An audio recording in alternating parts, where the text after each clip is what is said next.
Hello, this is Matt from Abundant Pastures here. Find us all on the internet, abundantpastures.farm. I want to show you our original egg mobiles that we had. We started off with one, and then the next year we built our second one.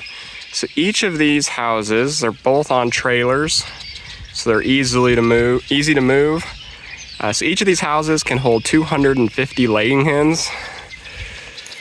So over here on the side, you can see there's a door right there. So that's the door that the birds would go in and out of.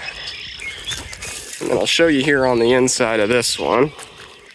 These things are a funny shape because we're trying to maximize the amount of brooder space that you have.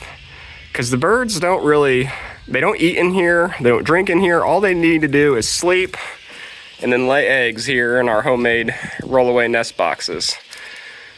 So the funny shape that these have with that angle is so we can have more birds roosting over the same square foot.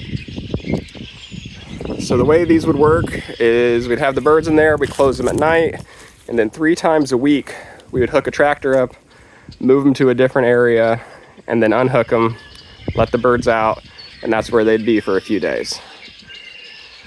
So these things have taken on a new role for us now.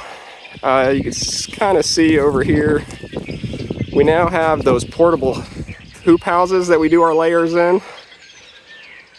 So the role these egg mobiles have now is whenever we have a batch, we're gonna get a new batch into the hoop house. We'll put the old batch into these egg mobiles until the new batch in the hoop house is laying large size eggs. So that way we don't ever really have a dip in egg production.